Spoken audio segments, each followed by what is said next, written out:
salmon. And if you put your pinky like that, it's got a hump in it. Pink and humpies are the same thing. So you ready? What's this one? Chum rhymes with thumb. Sockeye. What's your tallest one? King. What do you wear on here? Silver salmon. You don't wear. There's no ring salmon.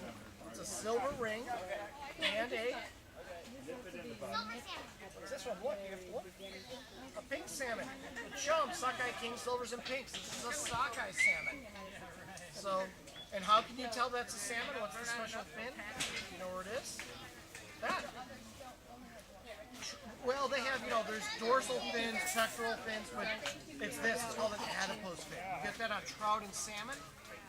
Fish like that. Roots, or people will talk about what they can make tools out of. So an elk was like a hardware store and a grocery store, because let's think about all the different parts on elk. We have the bones. You're going to try bone tools in a little bit. Those are elk bones. You're going to try using animal connective tissue. You're going to use tendon. So that's also like, our parachute cord and our string today. What do you think? What would they use this for? This would be good for.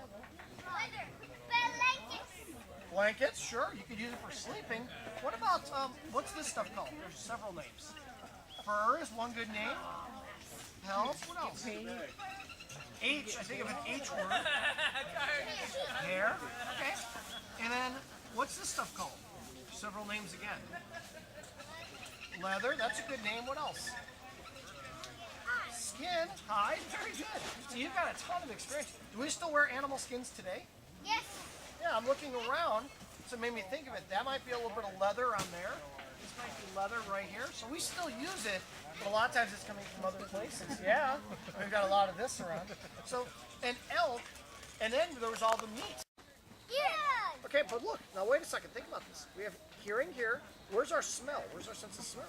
Right. Okay, okay, we have three more. What are the other? Anybody else? Wait 1 second, yeah.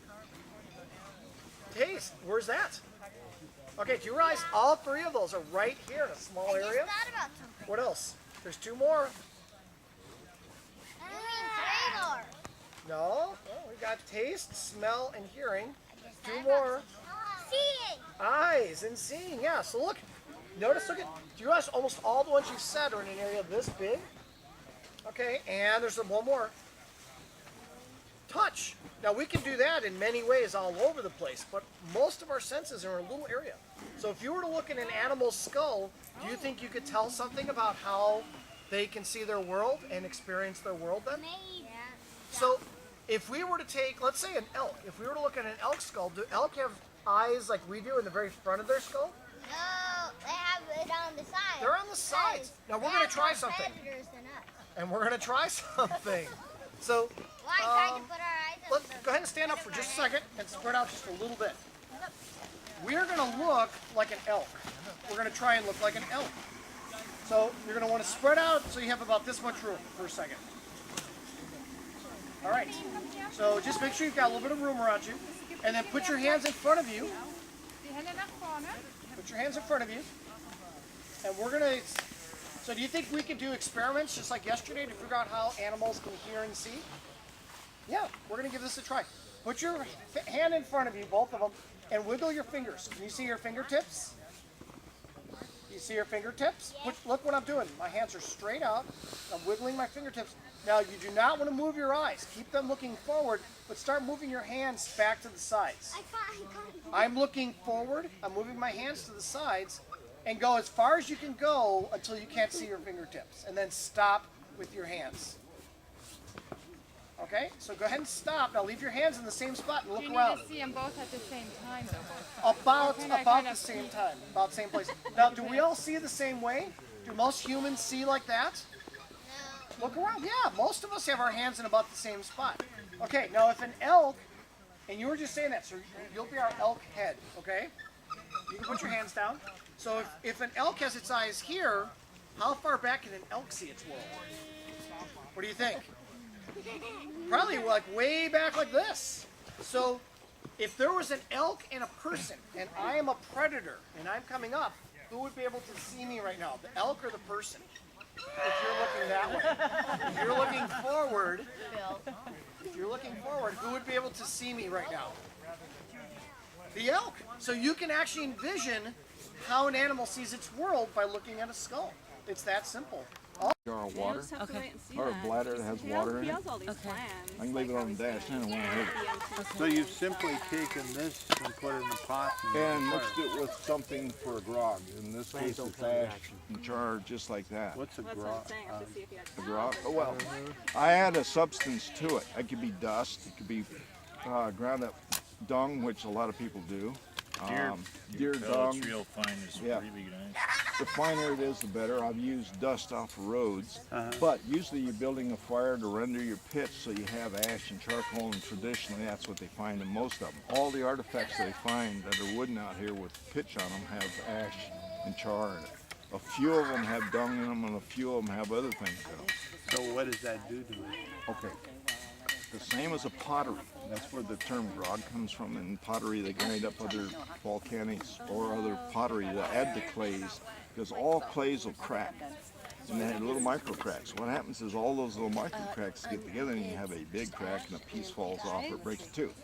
But all of them have cracks, every one of them. But grog is a place for those micro cracks to run and stop. And then another crack runs and stops. They all are full of cracks, but they don't go any further and they don't get together because there's grog in there. You understand? All those cracks end somewhere. Okay, here's a bunch of grog, and here's a little crack. It hits here, and it's not going to go any further. So it started from one piece of grog to another. Now I still don't have any hole in my pot, and I got another one from here to there, and from here down to there, and from here down to there, but none of them got together, so I don't have a big crack in my pot. So you're saying these are micro cracks? Yeah, all pottery has micro cracks in it. Even when you it rings like China, it has micro, but it has some kind of grog in there that keeps those cracks from becoming big Ever cracks, since getting together and Wes becoming had one. the mob. I made a slate knife. That's what I'm doing with the pitch. Pitch is normally brittle. This is really soggy. This is why I clutch a lot of times, because the sun is always weeping and dripping. I find puddles of it on the ground, or I find a hollow tree that I dip it out with a pitcher. Like they did over there. They got a jar, but they just picked it out with a ladle. Pitch.